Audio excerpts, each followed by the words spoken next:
Hey everybody, I just want to take you on a quick tour of Thingiverse and the updated settings for Flashprint for your 5M Adventure 5M 3D printer. So when you go to Thingiverse to get your file, search for something simple and small. You can have fun looking around. You can try all kinds of things later, but for your first print, you want to find something relatively easy to do. One of my favorites there is this articulated lizard. It is a pretty quick print, easy to do. You can see here when I scan down through, there are lots of different options when I search articulated lizard. This one right here at the top has a lot of downloads, a lot of likes. It's been around for a while, tried and true, tested. You can go ahead and select whatever you're looking for. In this case, my lizard. When I look at a file, something that I look for is, have they given me some decent details as far as what am I going to need to be able to print this? Does it need supports or a raft to be successful? And what kind of comments have people left, if they have, on how well this works, and if I need to do anything special. The files are what you're looking for. And so you can see here, this one has two files. Not sure what this one is. It doesn't have a picture along with it. So I went ahead and downloaded this one. You find the file that you need. Some things have multiple pieces to them. You might have to print more than one piece to get the whole file if you have something more complex. But this is all in one, doesn't need any supports. You just hit download and it'll download to your computer, and you are ready to go.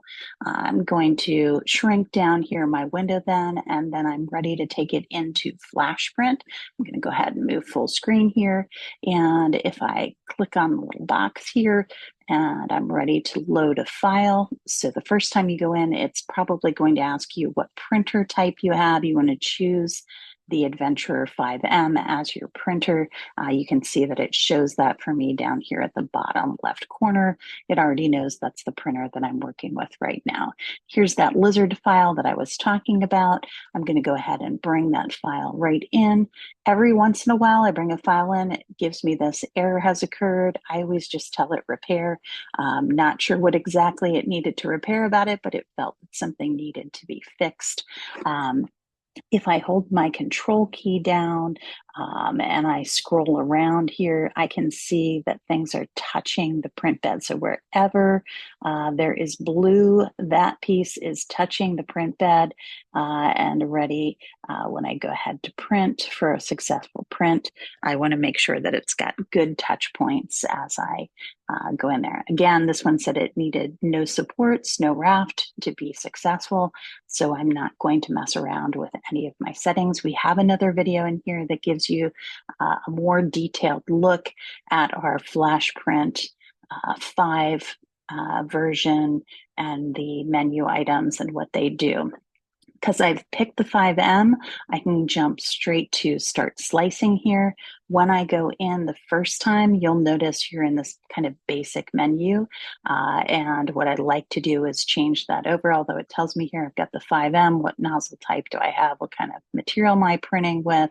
I'm going to actually go to expert mode, so I have a little bit more fine tuning ability.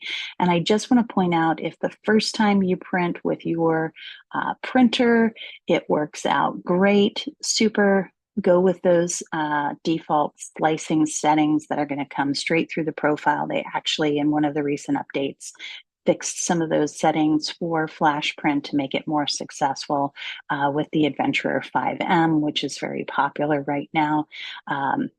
If you find that your print is not sticking well, when you come in here, I'm going to suggest that you increase your extruder temperature and kind of adjust that to be a little bit higher than normally recommended, and that you make your platform temperature 65 degrees. This platform temperature is the first place I'd start. That 65 degrees seems to be the sweet spot on mine to keep everything sticking well and adhering to the print bed and not popping off as things start to print. Again, it's a very fast printer, and so things that are detailed when it's going fast need to have a good sticking base to get started. You can kind of play with this temperature as far as melting the PLA and extruding that. What do you want those extruder temperatures to be? Go with the default, increase yours if you need. This is what I've been using most recently very successfully with the Adventure 5M. So that's 65 and 230 with PLA filament as I go through there.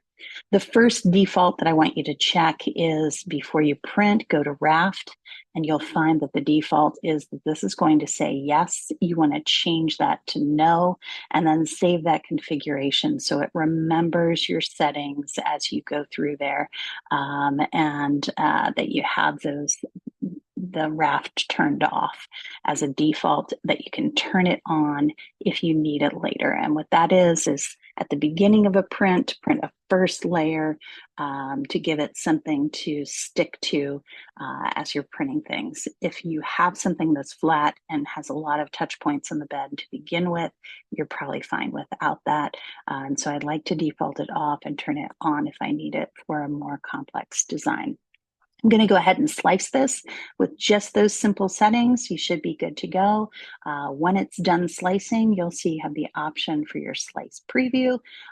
It's going to pop up here. It's going to tell me, hey, this lizard's going to take 39 minutes to print. It's only going to use 4 meters of filament, or approximately 13 grams. In a big spool. If you've got one of the big ones, you have a kilogram size spool or a half kilogram spool, whatever you have. Even just that little bit of filament, I can print 3 of these articulated lizards with that little tiny bit of filament that came with your printer. So as long as you got something small that's not going to use a whole lot, you should have no problem printing with what came with your printer and waiting for filament to arrive if you've ordered some fun things from Amazon. So here I am all ready with my lizard. The next step, once that preview walks me through and gives me that information, is I'm going to go ahead and send it to the printer. You can try automatically scanning for it. Most of the time, I've got to go find on the printer what the IP address is, type it in, and use that to connect to my machine, which is not turned on right now.